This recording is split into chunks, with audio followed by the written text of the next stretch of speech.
care lines from organic materials. I can name so many just in Botswana. Packaging Botswana's indigenous foods for export, as well as running ecotourism and cultural experiences, and leading in recycling and upcycling innovations. And as the Ministry of Youth and Gender Affairs, we remain super proud of these young women. Now, I cannot just speak of young people without noting specifically young women, and this is because there are so many gender disparities as it stands. And so when a young person, when a young man makes it in life, it's great. We are very proud. When a young woman makes it in life, we are alive to the fact that it is after overcoming so many gender disparities, stereotypes, inequalities, and that they have to cross all of these hurdles in order to make it to the same place that their male counterparts are. And so we're proud of all of these young women and men alike for all the innovations that they've come up with in our country, and we look forward to more. We know as a ministry as well that entrepreneurship is not just about an income. I mean, I love me some money, right? Do we think that entrepreneurship is just about income? Ow! Okay, I guess we have people who love money but also see beyond money. We recognize that entrepreneurship is not just about income, but we know that it's about dignity, it's about ownership of solutions, it's about economic freedom that ensures that so many young people are not susceptible to violence. It's about pride and cultural identity, especially when we speak of biodiversity. And the bioeconomy allows our young people to truly say that I can create an opportunity right where I am, and that my environment is not prejudicial to me. It is not a limitation, but rather it is my greatest resource. And that is what we look forward to as a country when we speak of nation building. And in Botswana, we are building a system that celebrates young ideas, not just dismissing them, not just trying to alter them, trying to make sure that they align with what we know works. But we believe that our young people and their innovation is the direction that ought to be prioritized. Through, as an example, the Youth Development Fund, which is currently under review, and other entrepreneurship support programs, we are strengthening access to capital for youth startups, supporting green and creative industry skills, encouraging innovation rooted in local resources, opening various pathways to regional markets, and building confidence that young people can lead the transformation of our nation. Exhibit A.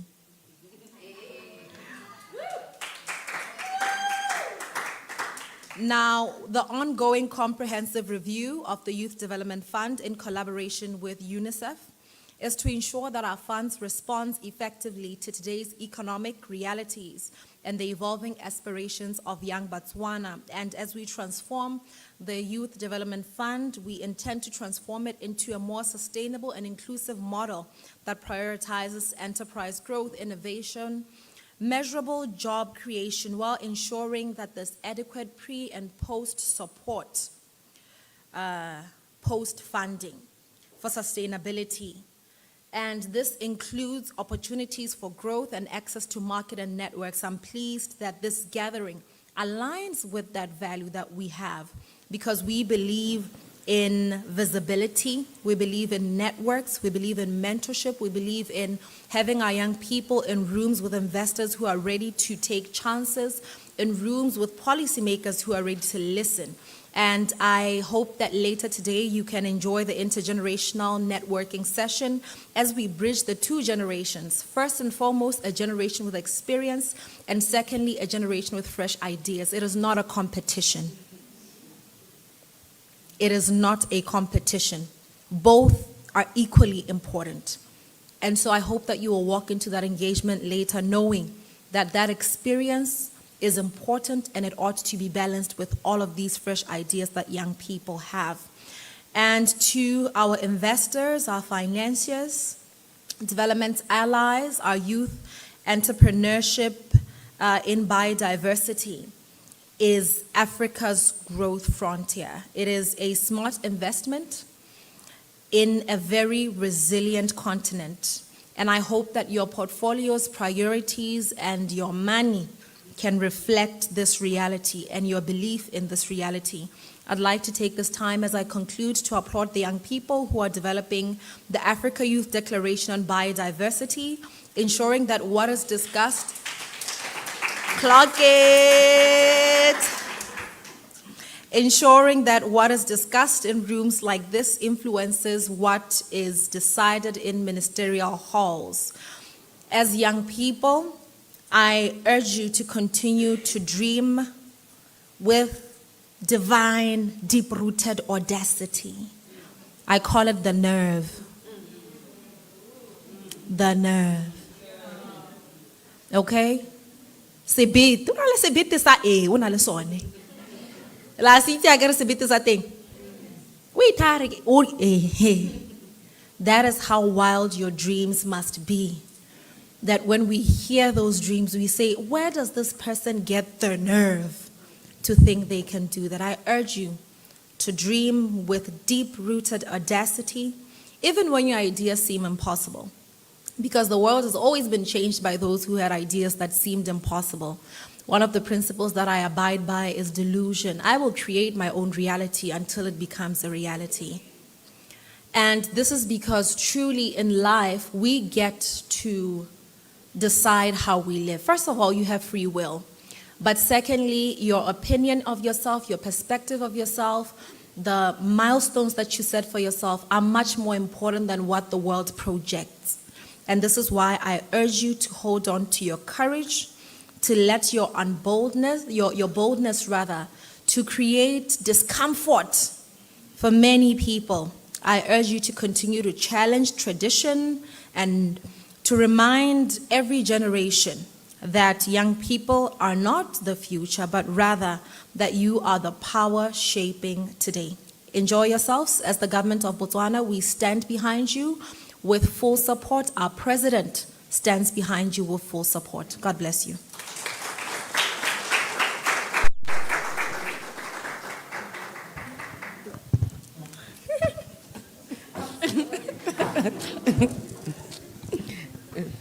You may be seated. Thank you, Honorable Lesego Chombo. Thank you for that. And with those welcome remarks, I think this would be an appropriate time to speak about the objectives of the session. Okay. This would be a great time to speak about the objectives of this session. And in this session, we are looking at how young innovators like yourselves are transforming biodiversity resources. The minister spoke to how it's not just about the money. Biodiversity for us is livelihoods, it's tradition, and looking at how young people are doing that. And we also want to look at the opportunities within that, from natural product value chains and ecotourism, like the minister said. And the reason we also brought in supporters like GEF, some of the funders, is we're trying to make sure we are creating an enabling environment where people are resourced to live the audacious dreams that the minister called for. When we decide that our company strategy is going to be Dilulu is the Solulu, you need to make sure that you've got the finances that enable that. And that's the kind of conversation we are trying to have here today. And with that, I want to give a shout out to some of our partners who made this possible today. Firstly, the Ministry of Environment and Tourism for answering when we said, what about the youth? And they said to us, what about the youth? Send us something, let's hear what you're saying. And we did, and that culminated in today's event. But to bring that to life, Sustain 267, we were joined by Global Youth Biodiversity Network. And all of that was made possible by the support, oh, this is great timing. All of that was made possible by the support of WWF International, and someone is actually walking in with their branding as I'm saying it. Please give Mureki a huge round of applause. Bring the banner. Please bring in the banner, yeah. Oh, is it that? Oh, there we go. Everyone give Mureki a huge round of applause. As Mureki.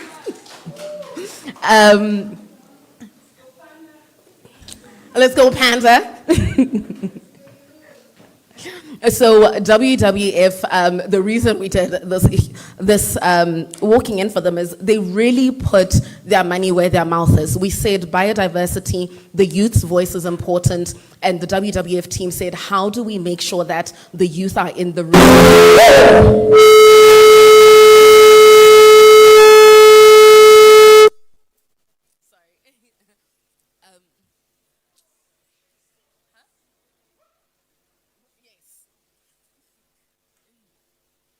Are we back up?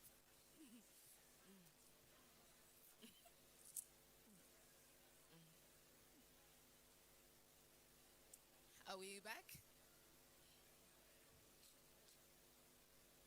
Are we back? Oh, looks like not yet. Take? Okay, we're not yet up.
So I don't know. Anybody knows the panda? We are so used to elephants and tigers. No tigers in Africa. WWF stands for Worldwide Fund for Nature. It's one of the largest international conservation development NGOs in the world. And I'm just representing the network. I'm based out of Namibia. WWF Namibia is supporting the Kavango-Zambezi Transfrontier area. So I'm quite exposed to Botswana, Zambia, Zimbabwe, Angola, and Namibia. So that's why I was chosen today to address you. Otherwise, we've got other WWF team members around here, and you can interact with them one-on-one. Many of you know Durrell because he's leading on our partnership we heard about with Sustain 267 and the Global Youth Network. And we are engaging with youth in lots of different ways. On one track, try to give the youth a platform. Is it back? Oh, no, that's the TV one. Oh, that's the so they've TV. asked for you to stand here.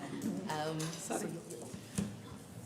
One of the ways of interacting is to give the youth a platform to engage in policy processes, and I'll circle back to that.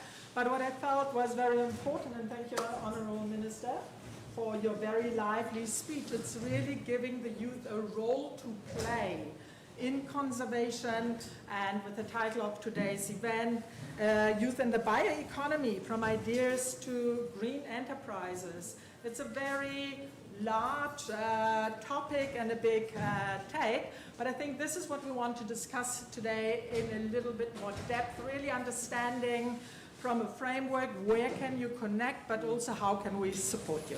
So WWF is working very closely with the various governments, and thank you also to our Environment Minister, Honorable Molodze, being here, because we need to hook our intentions and our motivations to engage with the youth in really practical work on where can they connect. We have been working closely with the African Union here, the First Biodiversity Summit, around the ministerial conferences that have recently prioritized work around the plastic treaty, doing life cycle work in a new way, new industries developed around better materials. We've engaged a lot on climate change. There's a lot of opportunity in climate change related enterprise development. But we heard also in terms of biodiversity what is already happening in Botswana, speaking about small enterprises around fruit trees, indigenous fruits and so forth.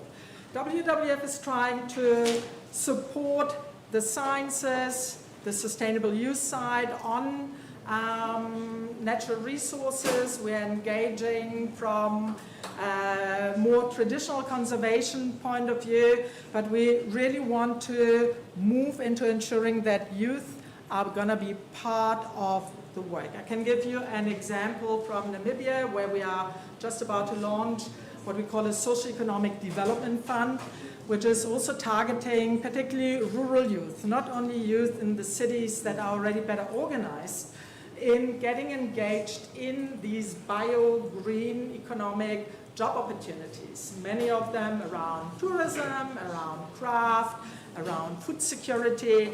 And so I just want to thank you for being here. I hope you can really profit from these connecting points being made, and looking forward to the debate that we'll have a little bit later. Thank you. Thank you so much. Great job.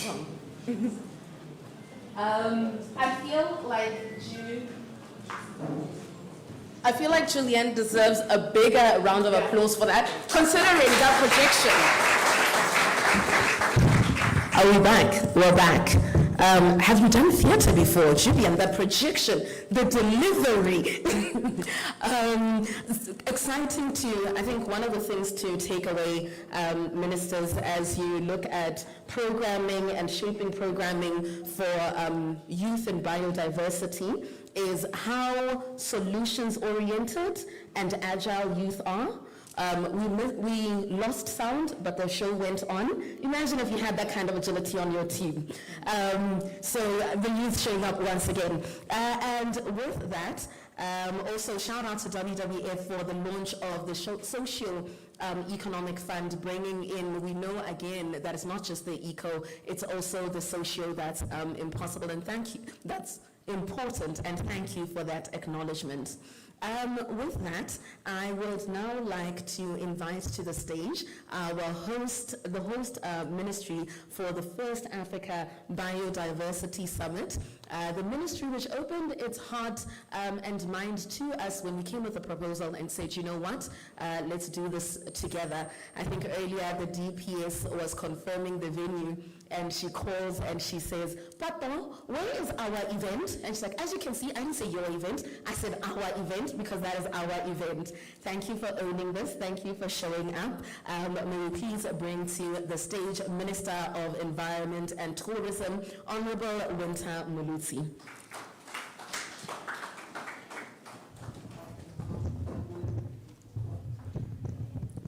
You may be seated, and thank you very much, Director of Ceremony,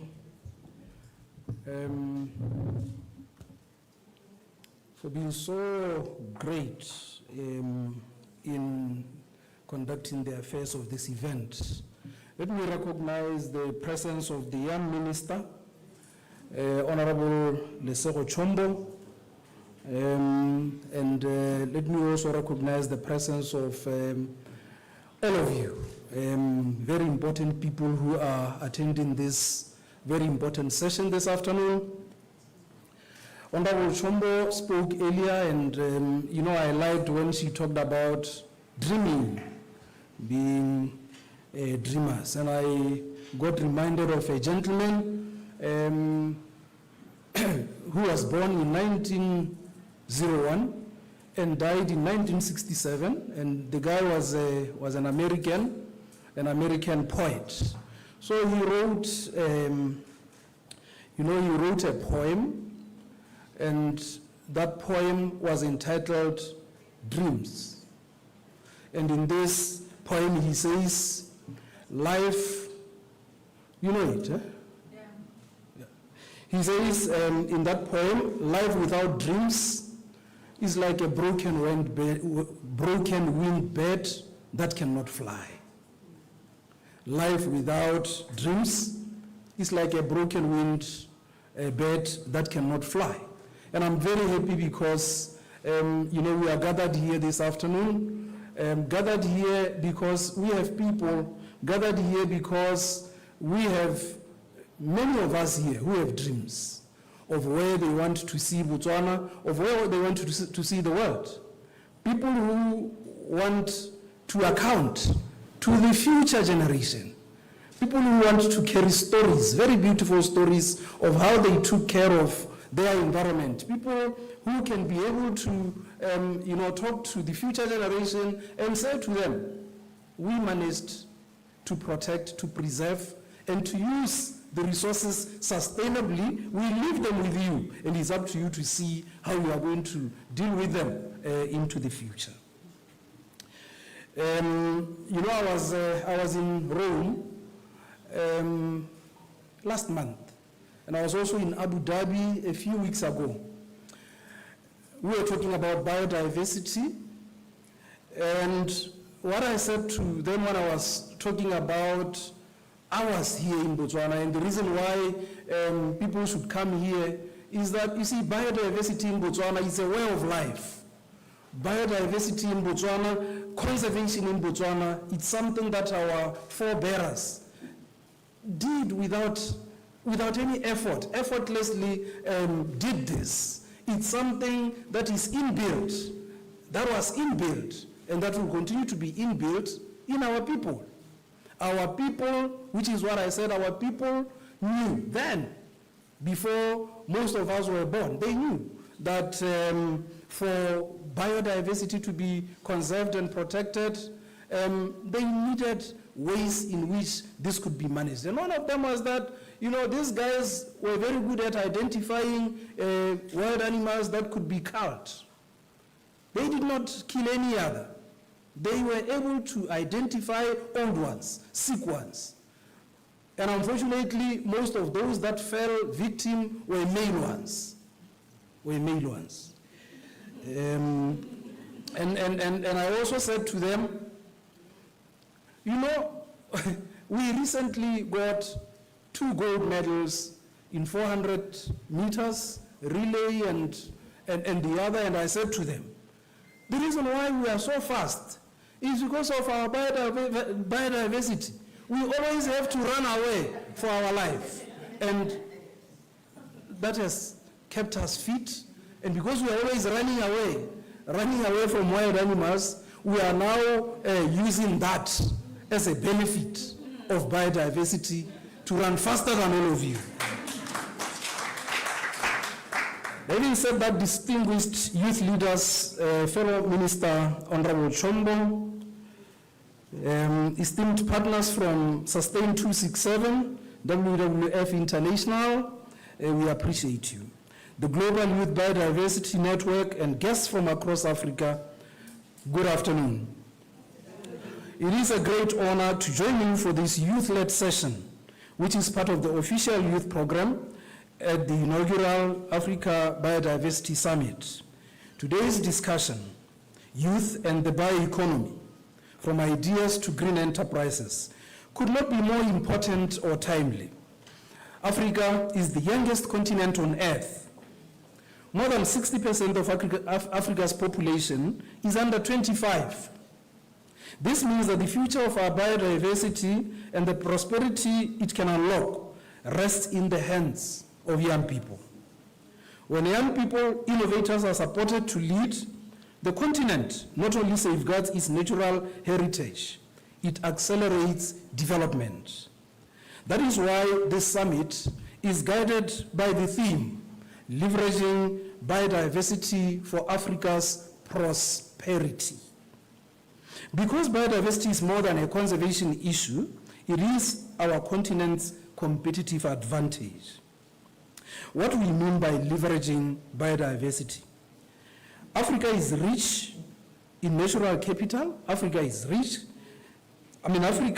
rich natural capital provides food, and that is obvious. Jobs, which Machombo talked about, and which is something that as a government we are seriously looking at. cultural identity, climate resilience, and global value. But leveraging biodiversity means turning this natural wealth into sustainable enterprises, skilled employment, innovation and technology, secular and climate resilient value chains, and inclusive growth, especially for the youth. And importantly, we do this without compromising the ecosystems that support life itself and denying the youth their opportunity to enjoy the same ecosystems. A thriving bioeconomy is one where communities prosper while nature thrives. Across this continent, young entrepreneurs are already demonstrating what this looks like, transforming indigenous plants into natural cosmetics and food products, developing tourism and cultural heritage enterprises rooted in wildlife conservation, turning waste into valuable inputs for circular economies, harnessing digital innovation for sustainable agriculture and resource monitoring, unlocking new pathways for conservation finance. Young people here today prove that a green future through leveraging biodiversity is not a distant dream.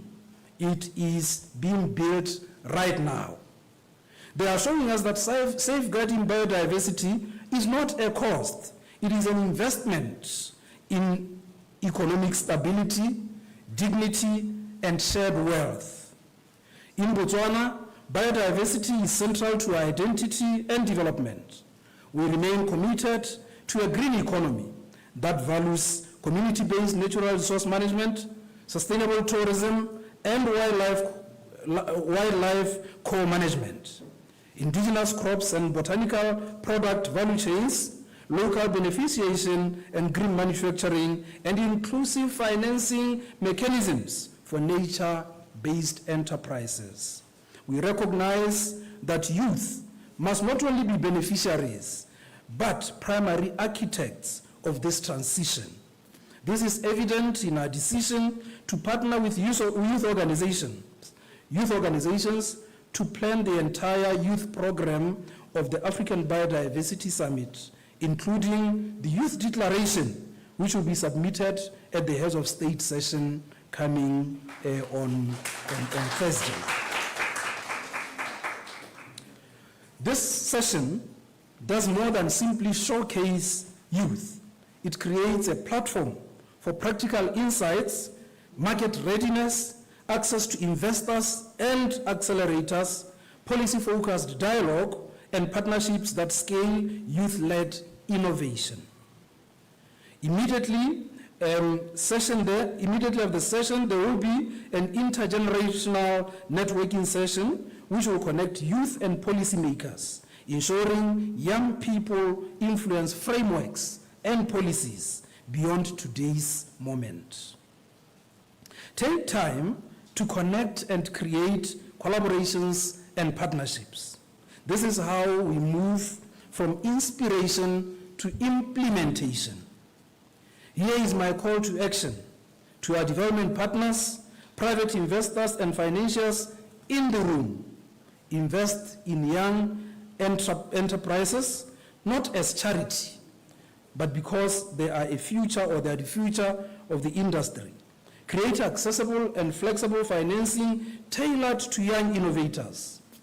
Support incubation and mentorship so that ideas can mature into enterprises, and remove barriers that prevent youth from leading green economic transformation.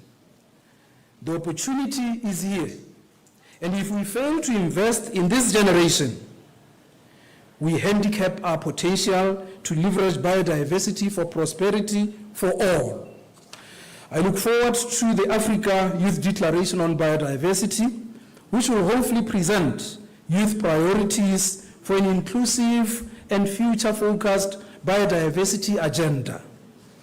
As Botswana, we look forward to welcoming this constructive contribution. In closing, our dear young people, your passion is powerful. Your leadership is essential to Africa's prosperity. We celebrate you, but more importantly, we commit to work with you towards a thriving bioeconomy for us all. The world is looking forward to getting guidance from young people, because as they always say, nothing for us without us. I thank you.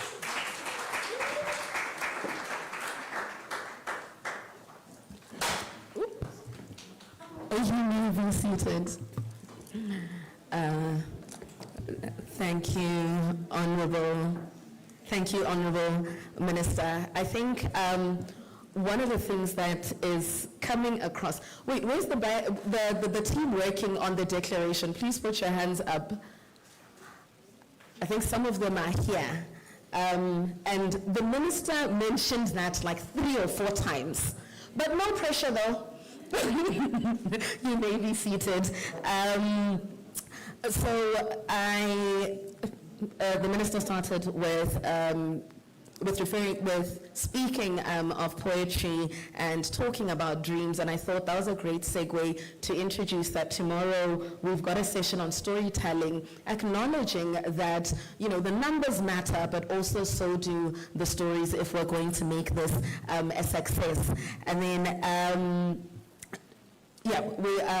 as we come to the end with the ministers, I know Minister Chombo has to head out, Honorable Chombo has to head out. She generously, even when we requested, she was like, I need to be at Parliament because we sent you to Parliament, we need to go and serve you. She's like, I'm going to come because I have to show up, but I do need to head to Parliament. And thank you so much for your generosity, Minister.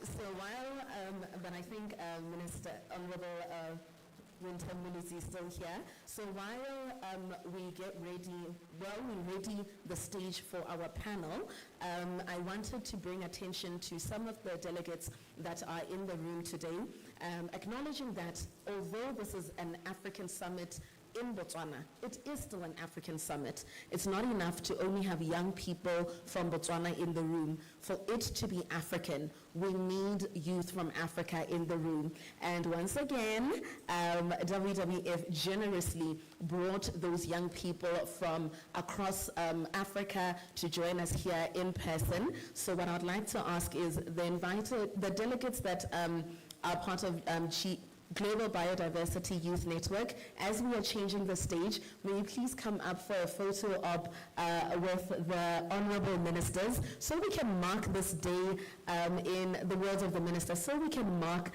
this day of excellence. Thank you so much, ministers. May I please invite you, the delegates who are the youth delegates who are part of the Global Biodiversity Youth Network. How's it easier to say that than the acronym? Can we please get some music as we bring the other 2 seats to the stage and as you come for a photo op? Thank you so much.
All right, can we get the extra?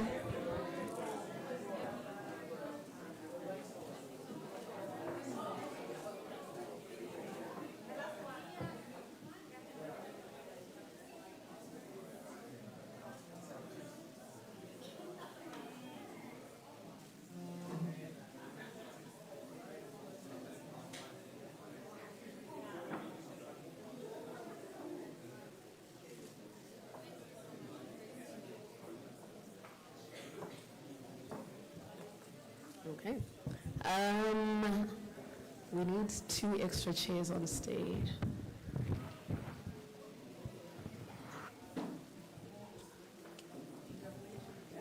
Huh? Logo. We need... Okay, can we please get some music in the meantime while the ministers head off to Parliament?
Prosperity. And this question goes to all of you, respecting that you are sitting in very different positions and having with Dr. Banda as the first one on the stage.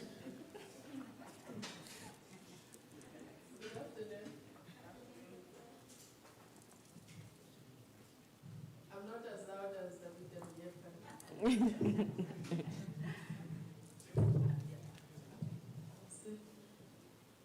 Thank you very much. It's exciting to be here.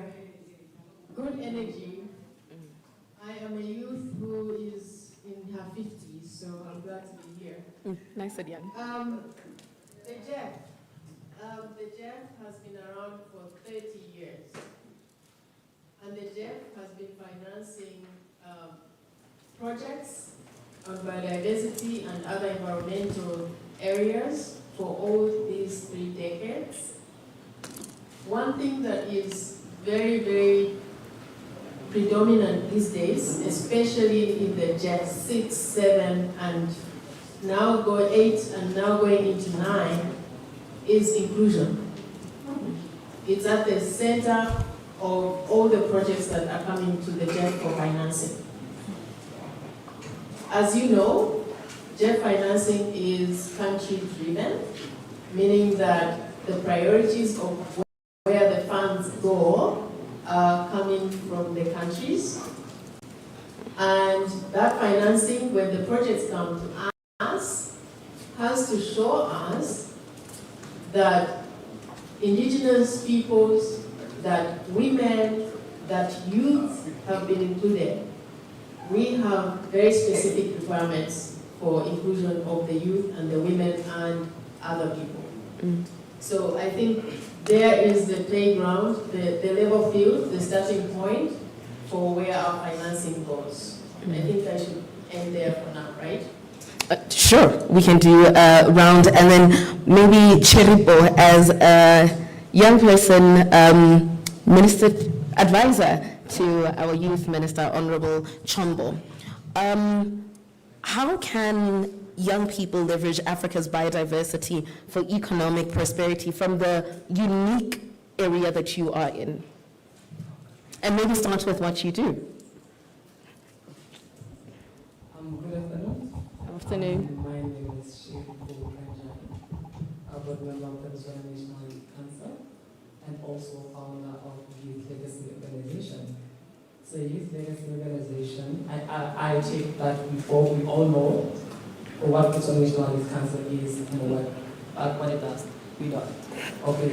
So Botswana National Youth Council acts as an advisory council to the Minister of Youth and Gender Affairs and the government, in terms of, or in issues of young people. So I'll move on to Youth Legacy. Youth Legacy is a youth organization that I founded in Okavango.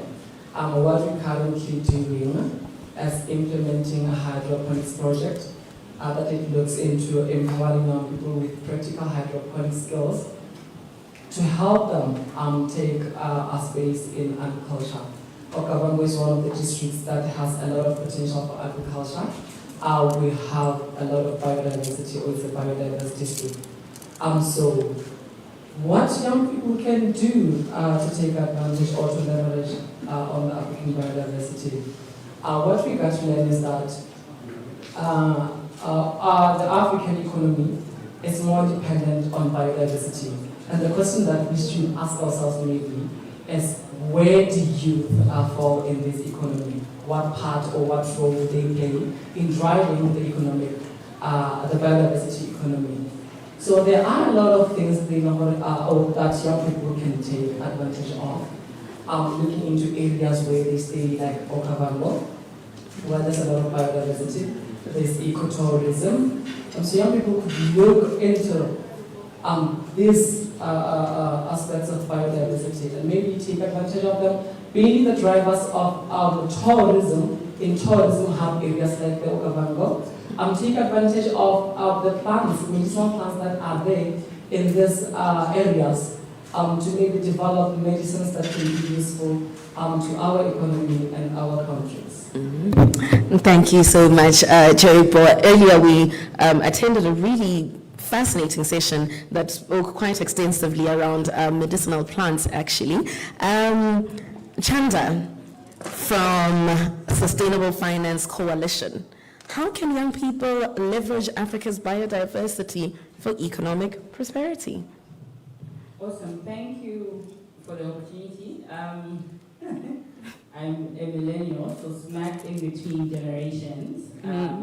So I feel very privileged to be sitting here and sharing what I can about this topic. So, unbeknown probably even to the organizers, before my current job, I did a lot of work in the wildlife economy, which is essentially the biodiversity economy, depending on where you are and what it is that you're doing. And I think what we must always remember and underpin is that the bioeconomy or the biodiversity economy, wildlife economy, whatever you want to call it, is really about sustainable use. And what sustainable use is taking what you can and need from the system without the system collapsing, and always maintaining that focus. I loved the Honorable's reference to her grandmother. I also spent a lot of time with my grandmother. And when you spend time with the generations that came before us, you will learn what sustainable use is. They used what they needed and could and left to make sure the system continues. For the youth, I think the possibilities are endless in terms of what can be done. Technology has changed so much. Storytelling, the power of conservation marketing. The stats will tell you that if you can tell your story, your sustainability story well, you use tech, QR codes, pins, chips to say where the medicinal plant came from, you are likely to make 35% more money than somebody who just sells for the sake of selling. So there's great opportunities for young people who can leverage the biodiversity, but also solve a problem. One of the easiest and quickest ways to make money is to solve a problem. If you have a problem that you're solving, you identify your problem, you clarify your vision and the problem you're trying to solve, using and leveraging biodiversity, your chances of success will be quite high. Just before I finish off, sorry. And another thing I would like to share in terms of young people leveraging the biodiversity economy is a little bit off topic, but critical, is leadership. Self-leadership, and leadership that involves integrity. Because to be able to use something sustainably, I won't always have, or you won't always have somebody watching over your shoulder saying, you should not have cut that tree that way, or you should not have cleared that entire acre, hectare, etc., etc. So based on your self-leadership, understanding that you are an entrepreneur, but you are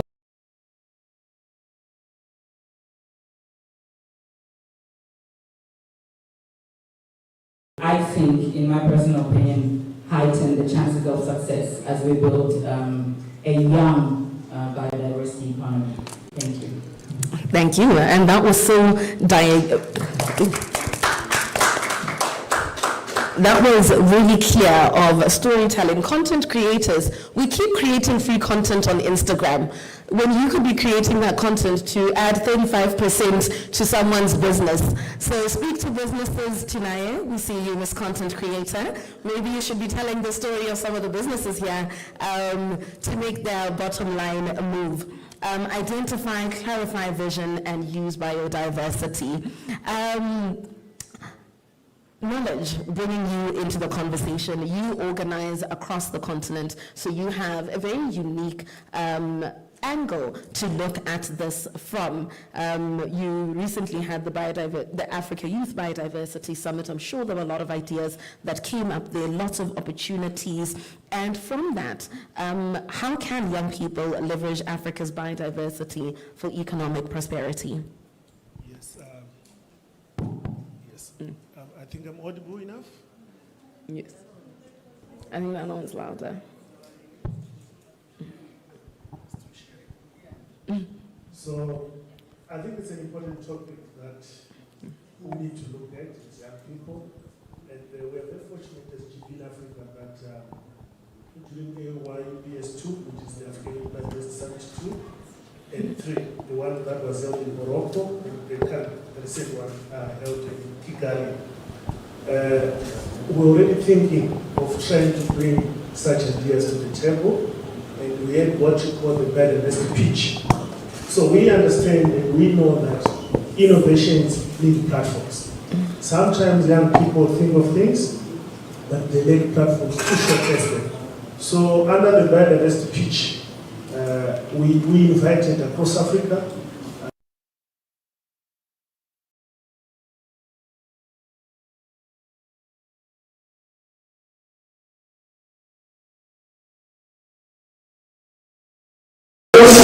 Sponsors to listen to such pitches, and we are proud to say some of these ideas are already being rolled.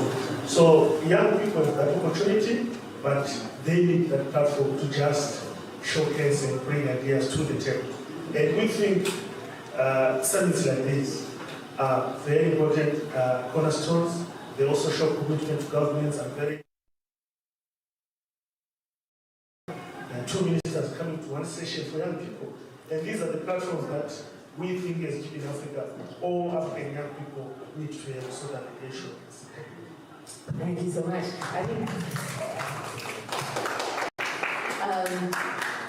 I think that does show commitments, like he says. They both have to rush off part of it. And I think that even from when we sit in the work that you're already doing, you're starting to see some of that movement. And those who want to work, the incredible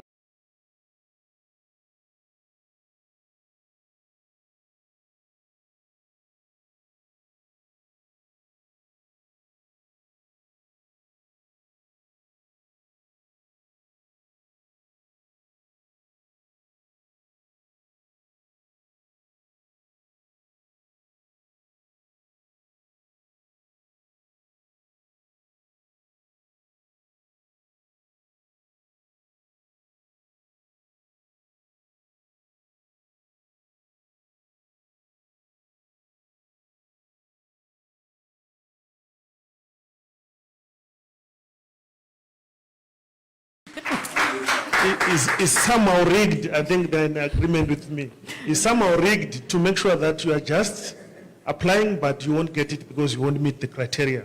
So I think there must be some funding set aside for youth who are really showing passion and who are showing something positive on the ground to get that funding on the condition that maybe they'll get a partner organization in implementing. I know some organizations are doing it in Zimbabwe, where you get money, but your management of funds maybe is done by a seasoned organization. So through such frameworks, young people can access such funding and implement, but they don't have to worry about the accountability and the frameworks for reporting back the money. Because I know it's difficult for also Jeff to just give out money without proper systems. So clarity on access, simpler processes, and maybe get capacity building systems to capacitate. If you want to access Jeff, this is what we expect from a young led organization. I think that way young people can get that money. Thank you. Thank you. Very clear, readiness funds and fiscal sponsors, capacity building to help people apply. I think we'll go down the same route. So, Chanda, where is the sustainable finance and what do you need from us to give it to us? Awesome, thank you for that question. I think following knowledge, everything is, so I laugh because I have had, I don't know if it's a privilege or the horror of having to work for a very small organization within the sector. And the issues that you're raising as youth about access to finance are also very, very tangible when you're a small organization within this sector. The millions of dollars for climate finance or whatever, they are like hovering in the world somewhere in space. And then you look at the checklist and your eligibility, you don't even hit the first step. So you are stuffed before you begin. However, some of the lessons, and I think these are the lessons that can be drawn across sectors and across experiences, is what is needed oftentimes for somebody to invest in something is, again, clarity. So what is it that I'm investing in, right? I need to understand quite well what I'm investing in. What are my chances of getting a return on investment? And that return on investment doesn't necessarily have to mean that for every dollar I put in, I make 2. But because we're talking about the biodiversity economy, for every dollar that I put in, it creates 1.5 jobs for the youth and helps secure 2 hectares of land. So accountability, but also systems and processes for that accountability. So how are we going to account for that money? What systems can we put in place to put the investor at ease and say, you know what, I'm good for it. If you're going to invest in me as knowledge, I am good for this. But also, I think leveraging mentorship and incubation. So even from the funder's perspective, I think putting more money in incubation, mentorship, to get our young people pitch ready, for them to have the capacity that they need to manage these funds, so that when they stand up and speak about their idea, they are investor ready.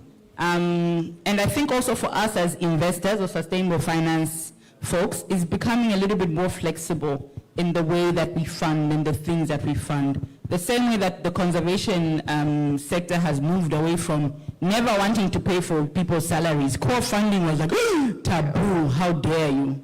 Now, the sector has opened up to the fact that we need strong institutions to run conservation, and to have strong institutions, you need salaries and lights paid for. So I think that this sector is going through, in much the same way what conservation has gone through, a slightly different scale, but the fundamentals, I think, more or less remain the same. Investor ready, can communicate, but also be willing to sort of speak to what the investors want. And channel that. Thank you. Thank you so much for that example. I think with that example, that shows us that we can just copy the homework of conservation. We don't need to take as long as they did. Yeah, take some ideas. Cheripo, what do you need financing to look like to be able to access it, again, from the unique position that you're in of young person from a rural area and being at the periphery for a lot of things? Thank you. But I think our knowledge has already said it all. He took most of the points. But maybe driving from the perspective of coming from the rural areas, where you find that they end a lot of organizations or businesses that are into biodiversity or generally running any other business. So you will find that, or a lot that you'll find there are grassroots organizations or startups. So startups are not like well-developed businesses that already have a footprint on what they do. So grassroots organizations or businesses, they need support. So maybe if we could have easy guidelines, or if we could go easy on them, if I may say, yes, the flexibility to support, thank you, to support grassroots organizations so that they can also come up and be like the bigger organizations and make the impact that we need to see. Thank you. Thank you, Cheripo. And now over to, I'm going to make it harder for you because I realize that you didn't want to answer early. On top of your question of what you need from young people, why aren't you doing what young people are already asking for? Because none of these questions are new. What is that block that's stopping you from doing what young people need finance to look like? And 2, what do you need from young people to put money in their pockets? So I was not avoiding. I just wanted to speak last.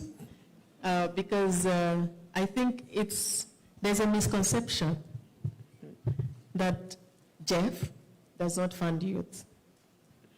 So I want to give some statistics, and I'm ready. So I'll start from the programmatic level. This morning we were talking about the small grant program. the small grant program is meant to support indigenous communities. It's meant to support women-led or women participating groups. It's meant to support youths. And you asked me where can these youths go? To the small grant program. And if we are sitting here and thinking Jeff does not fund, then tell me why. In my statistics here, it says that more than 500 projects are implemented with youth participation or leadership. 500 is not a small number. Yep. Thank you. And from my own personal experience, it's not until like 3-4 years ago, I was actually implementing a Jeff-financed project under the World Bank, a landscape project, which had a component of sub-grants. And I can tell you for sure, if you get my card, I'll send you videos of youth-led sub-grantees in the eastern province of Zambia. So I have seen them on the ground. They exist. One thing that I think youths, I think because you're all my sons and nephews and age, don't think big from day one. You're talking about incubation. Can you not incubate under a cooperative that already exists and has the entire governance structure that the Jeff is looking for? Why do you have to immediately have your idea and go straight to, I'm not saying it's not allowed, but there will be certain requirements, certain funds that will require you to be aligned to a certain number of years of doing this for them to feel confident. Because remember, money is about risk and de-risking. Can you not work under someone's wings, quote unquote, in order for you to get to where you want to be eventually? So think about that, because I know my sons are not like you guys, you are angels, but my sons can be selfish. They want it for themselves now. They want it now. So that's the programmatic side of things. And with the small grant program, we know that our data shows 73% of the national steering committees of the small grant programs include youth focal points. That's a lot. So when you're involved in the national steering committees of this, you get to get information on how you can navigate your investment needs for the things that you want to do in bioeconomy. It's very important. The second area under this is the CSO challenge program. Everybody has access to the Jeff website, right? On there you see the challenge program, which is, you can get funding of beyond $300,000 if you join that challenge. Please check it out. Most of the time, your organization will be a CSO and qualifies to have that funding for innovative grassroots organization projects locally. We also have a microfinance initiative where 10 million has been allocated to support microfinance institutions and provide private sector that is engaging in the environment for action. I don't want to end without sharing an opportunity that exists around education. The Jeff understands that education is very fundamental for us to come and overcome the barriers that exist for youths. So as a result, there's the Fonseca Leadership Program. Has anyone heard about that? Fonseca Leadership Program. Nobody? Please raise your hand, at least one person in this room. Are you one of the recipients? No. Okay. You know of it. Please share with the entire network, because right now we have more than 200 recipients at master's level, PhD level, who have benefited from this fellowship. You can go get educated and get a higher degree. There's one young lady who I was talking to earlier. Where is she? She was here. I forgot to tell her about this. I'll tell her tonight. Please, yes. Yes. So the program is, you can go into formal graduate training, or you can do field-based research. So some of the bioeconomy prospecting that you're talking about could be research. You apply to the Jeff for this program, then you get funded directly. Yeah? Please. So I think these are opportunities that exist. There are good examples. I was going to read a story of a young lady from Uganda doing her PhD in development studies at Makerere, focusing on sustainable management of shea trees in northern Uganda, which is a key species in that semi-arid area. And it's helping to reduce deforestation. They are also using it to produce charcoal and all of that. So please look into that program as part of the opportunity for you to get into to get the funding through the Jeff. And like I said, number 3 is a project. So it was programs, it was education, and it's also projects. Every year, every country programs certain number of projects that they want to implement. You can come back to me at the end of, in 6 months' time, and tell me if none of those that have gotten the money allocated to them have no youth engagement. So approach the national focal point. If you don't know who the national focal point is, we are always open to share with you. We do share with you their phone number. It's on our website. You just go find your country. You see the focal point. You have their phone number, their address, their email address. You have the right as youths to go to them and talk to them about your bioeconomy activities that you want to do and to have them included in the NBSAP with the biodiversity focal points, but also with the operational focal points for every other project that is happening in your country. This is how the youths can be engaged. And we would like to see more youths. I am sitting here not as a youth, but believe me, the notes I'm looking at were not made by me. I was invited last night to this. There's a very beautiful young lady in our office who is a youth, and she wants to speak to all of you about the opportunities for Jeff. So please get my card and I'll introduce you to her. Thank you. Thank you, Dr. Banda. So everyone, during our networking session just now, your first stop is get Dr. Banda's card. And then I think, I think what I also really liked about how you started, Dr. Banda, was like, you're saying we don't find financing youth.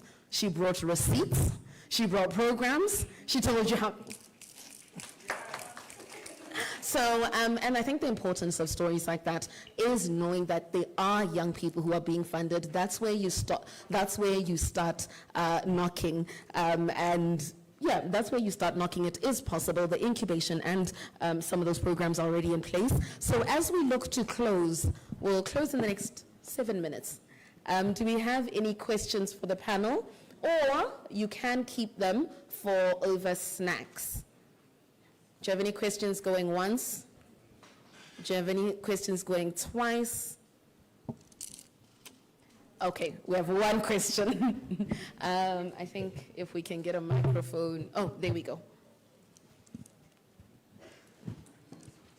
Please introduce yourself and where you're from, and then ask your question or comment. Good afternoon, everyone. My name is Mokhobi Kudu. I'm representing a CSO called Green Botswana Trust.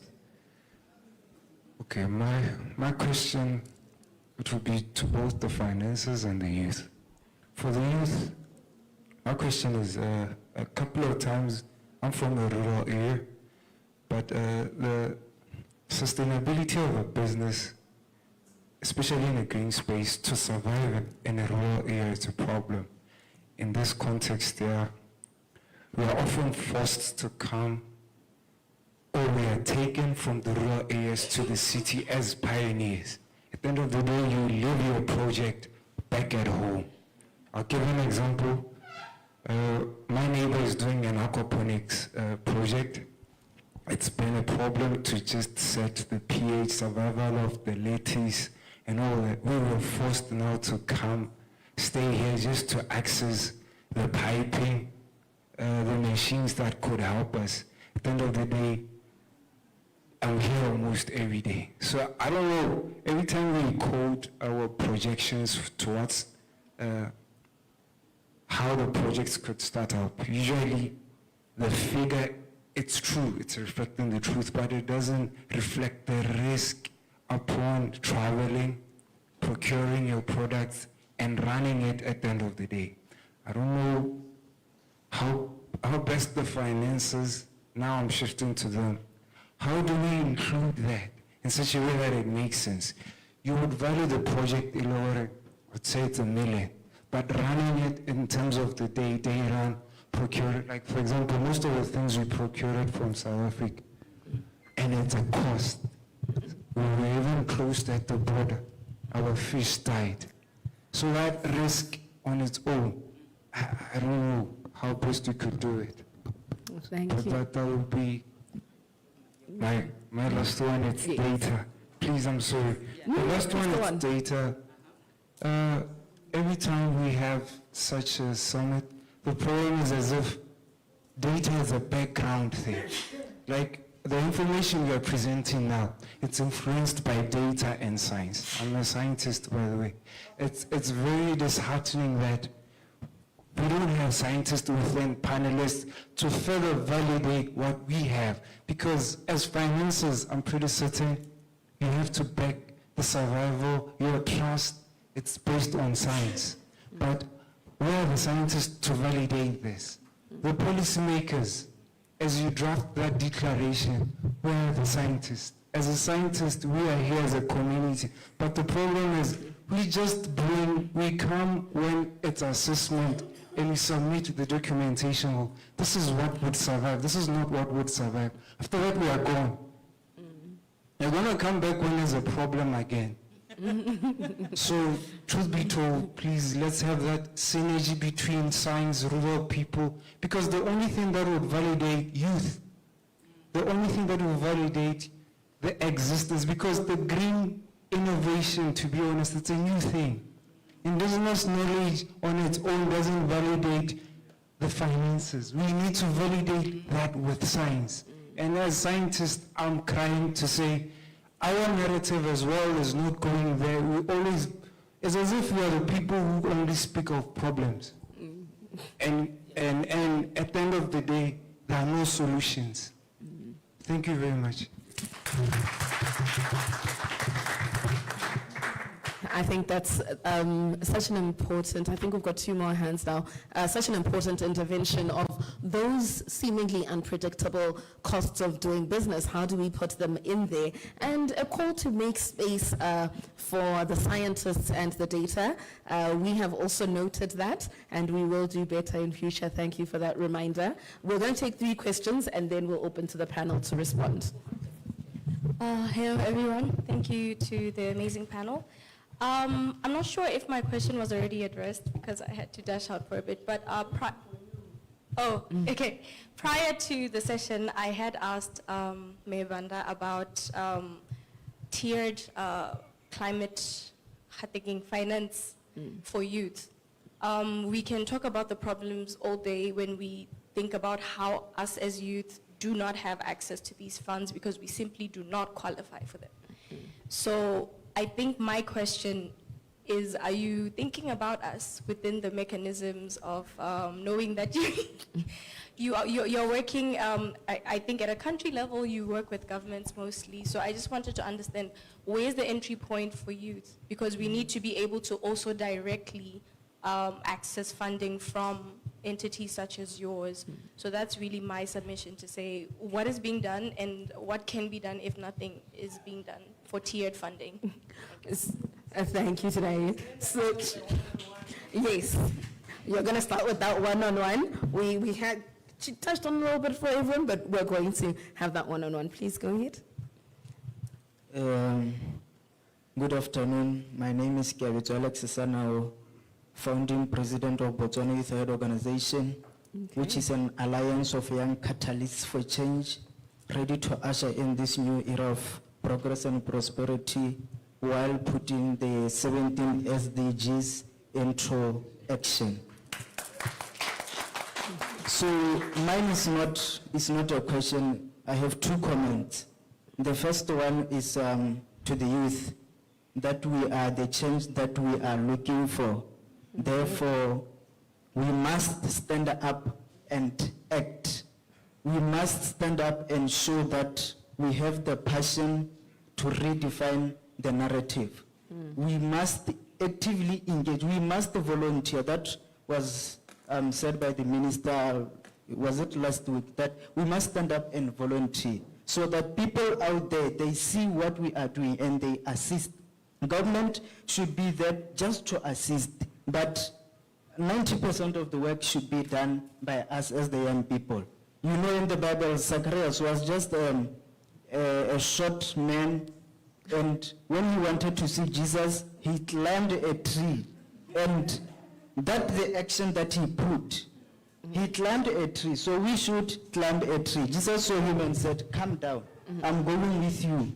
And that should be the government, the policymakers, they should be there to say, "Come," because they see the action that we put. Amen. So climb the tree, don't cut the tree. Yes. So that is to say the future of Africa is in our hands.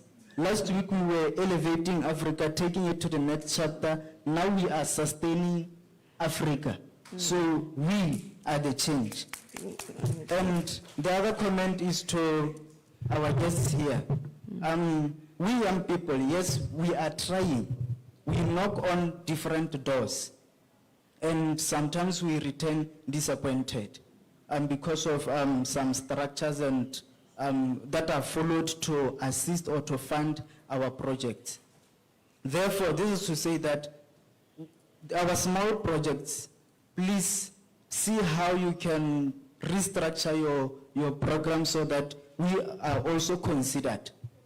Because to start, I will eventually grow if I start small. I will grow and become even bigger and bigger. But if you fund someone, I'm not saying that those who have already started, they should not be funded. Yes, they should be helped. Investment should be poured into their project. But also those who want to start, because they are coming up with something new, let them be recognized, let them be helped. As for the policymakers, they should also include us, the young people. You will find out that the problem with African countries is that when it comes to leadership, the new government, they start their own way of doing things instead of building on what was already there, which makes the policies and everything change not to. So the national policies, they should be national visions rather than just party agendas, so that we are also included, our voices are also heard, those policies are made in our presence, and we are there to redefine the narrative. Thank you.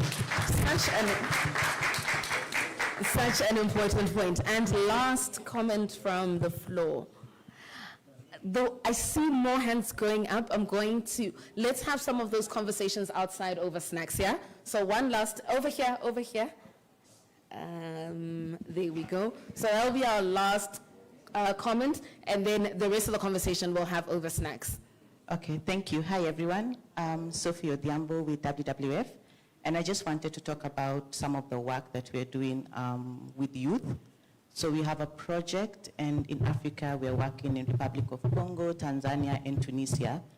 And key to us is seeing how to ensure that youth are involved in national processes. So for example, we are working with the GYBN, the local chapters in these countries, and we support them to develop position papers, that look at some of their key concerns. So one of the two things that we've seen cut across these countries and across the other countries that we're working as well is OECMs. So looking at their recognition and seeing how this is integrated into the NBSAPs, but also national frameworks and access to direct financing, which is something we've talked about here today. Yeah, so looking forward to continue working with you all. Thanks. Thank you, Sophie. And with that, we bring it back to the stage. A number of comments speaking from entry points for youth, youth need to climb the tree, and making entry to partnership not nearly impossible. Please comment on those. As you respond to some of those questions, please also put in there your final comments. We shall start with you. Awesome, thank you. A lot of the notes I had here were targeted at my scientist brother there, and now he's not even paying attention. You're multitasking. Awesome. No, I mean, thank you for your comments, and you said a lot of, you spoke from experience, but you raised a couple of things. Risk, finance planning, integration of changes into your finance planning and your projections, but also I think the opportunity potentially for collaboration. And I think a lot of the vision of entrepreneurship has been sold as it's a solo endeavor, you know? I am an entrepreneur. It's seldom like Knowledge and I are going to go into partnership, or the three of us, or the four of us, in fact, sitting here, are going to go into partnership and begin a venture. Usually, that almost solo nature of how we've chosen to go about entrepreneurship opens us up to great risk, because the collaboration potential is reduced. But also, if you think of biodiversity, the more different things are together, the more resilient the system. So if it's resilient to shock, so if it's just you, and there's nothing wrong with being the person with the bright idea, but looking into who can you partner with, how can you partner with others at home, not necessarily the city boys and city girls, but who else can you partner with at home? And then back to my whole spiel about leadership, a big part of leadership is being able to transfer your vision. Because a leader needs to be able to transfer the vision. Who else can buy into your vision, believe in your vision, and help you execute it? So I think there could be potential and scope as the youth continue on this journey for biodiversity, entrepreneurship, and ensuring prosperity from nature, that we also think a lot about collaboration and leveraging each other's strengths and ensuring that we prepare ourselves for shock.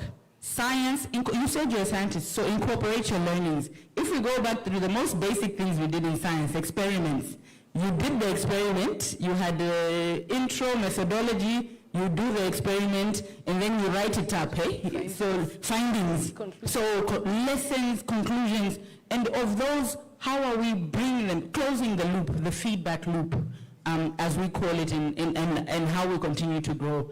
But also communication. I'm a scientist by training. One of the things the scientists are terrible at is communication. So we have to change the way we communicate. Let's not bore people.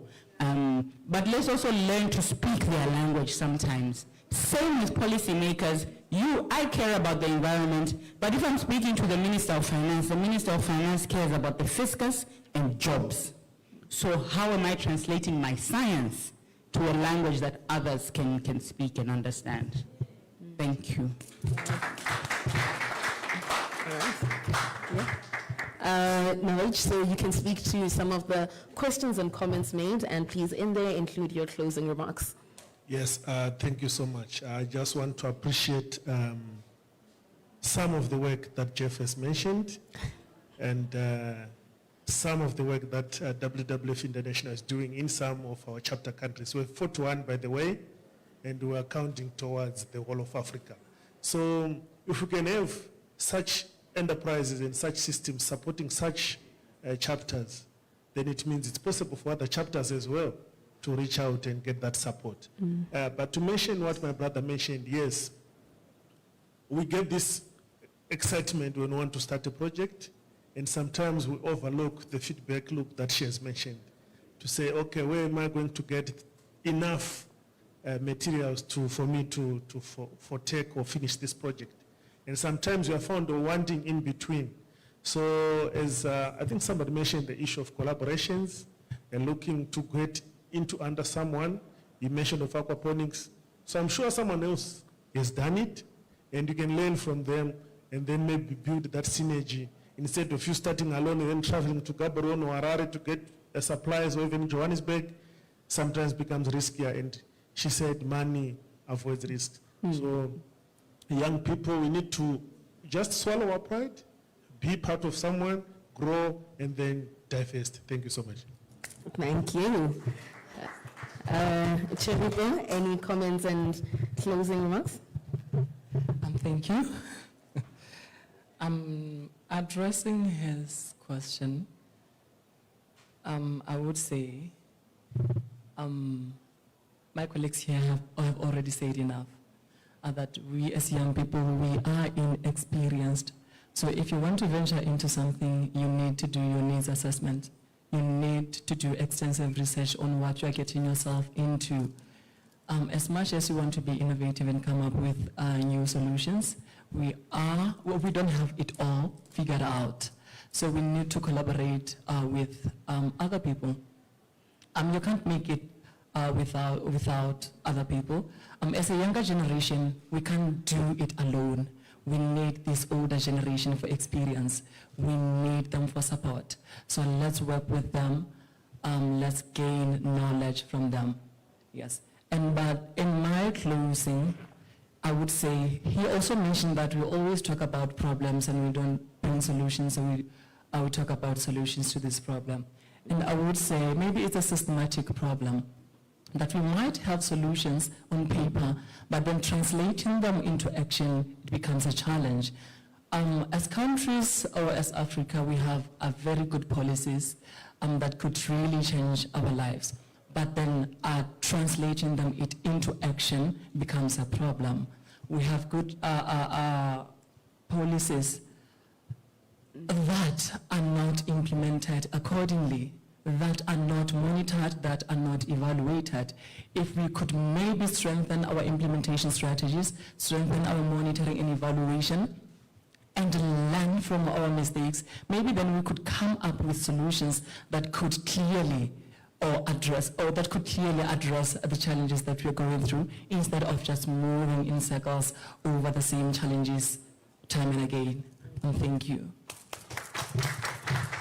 All right. Thank you, Cheribo. Dr. Banda.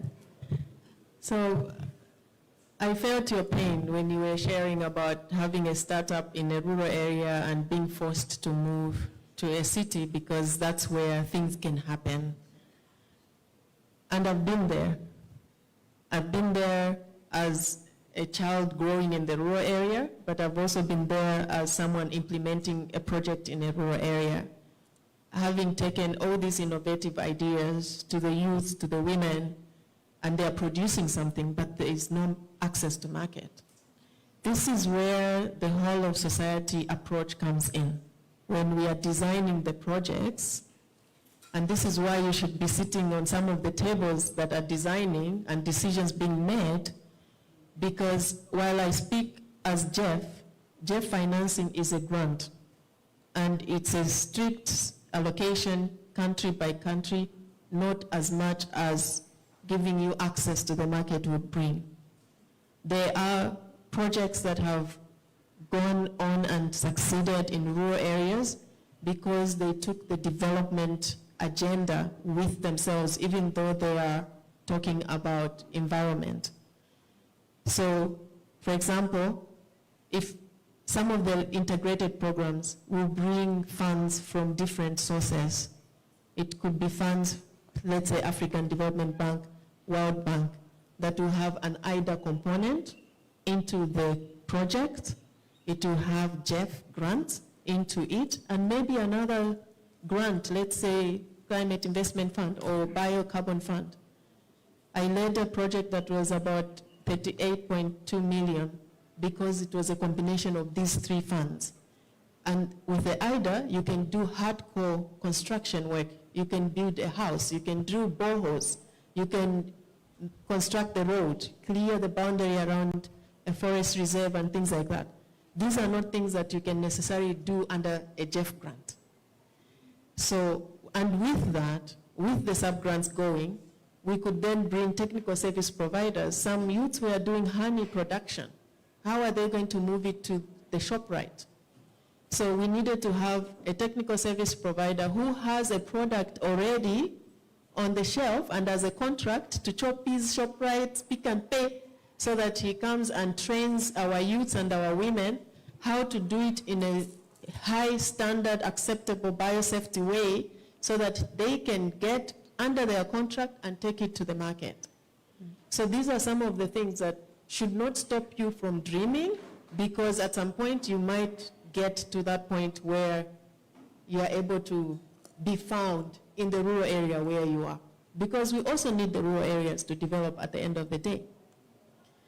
So in terms of closing for me, my youth said, and I'll read, at the JEF, we are committed to walking the path of our partners by supporting youth engagement through enabling activities, through small grant proposals, and the entire JEF family of funds.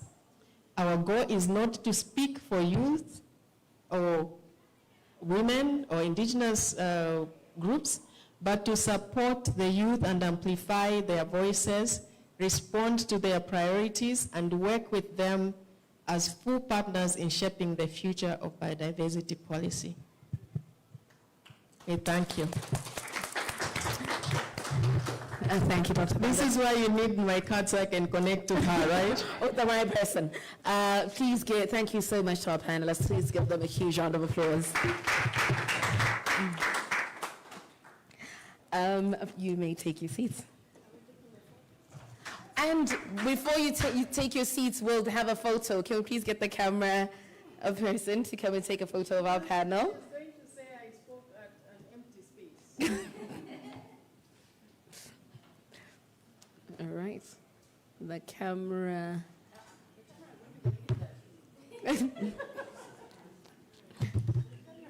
Our camera is right here.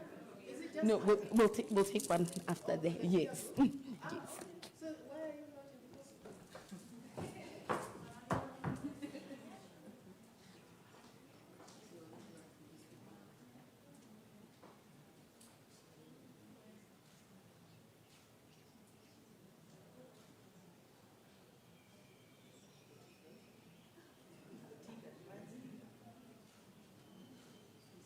A round of applause for our panel. And then as we close, I've been practicing. I would like to invite for closing remarks, Irene Natukunda from GBIN. Irene!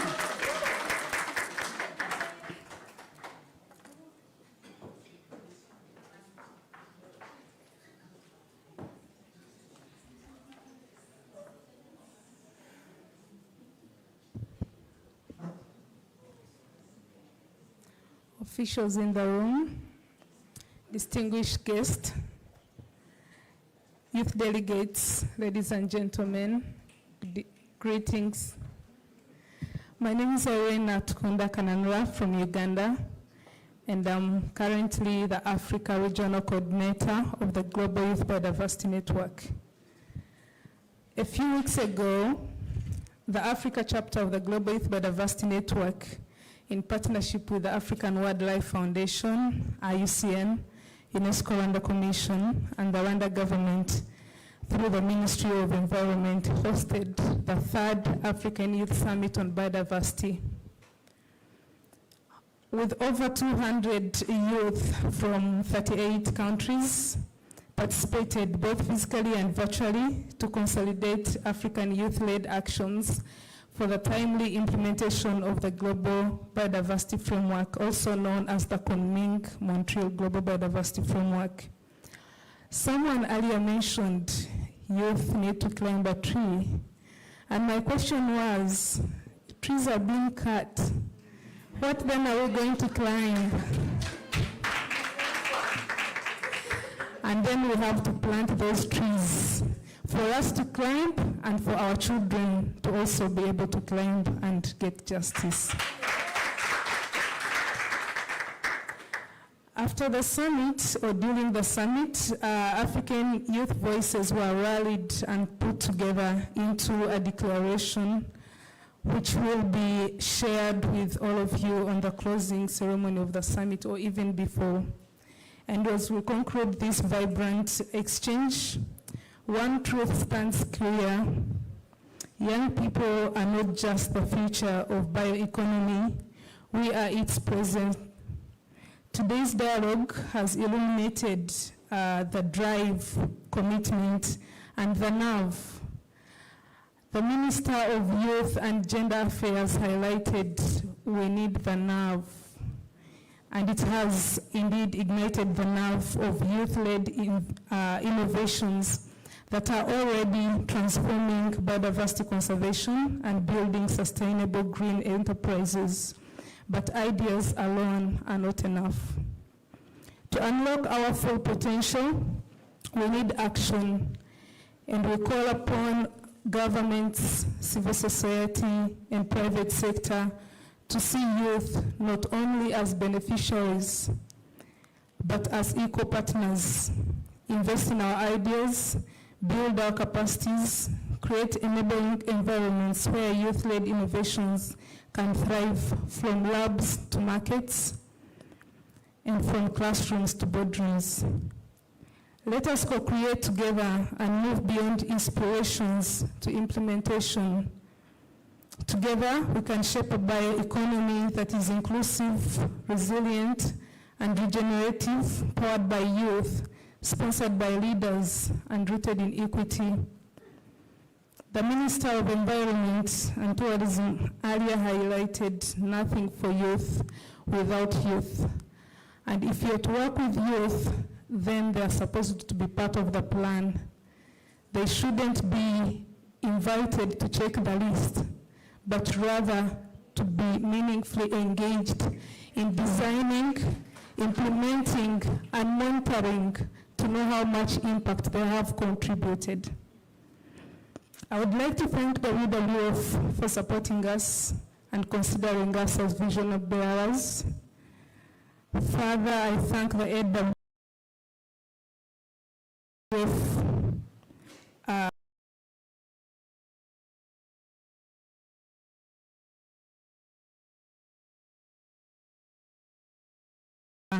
IUCN and the UNCBD as our mother convention.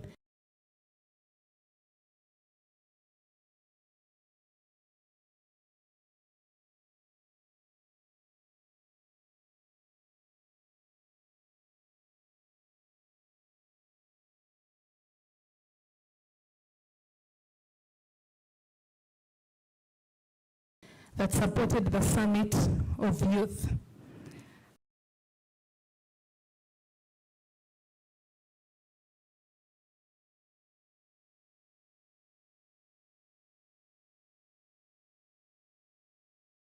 And I thank the Government of Botswana and all institutions that are working with and supporting youth. We thank you for believing in our vision. Now I call upon all of you to build this vision with us. Thank you. Kia laboa.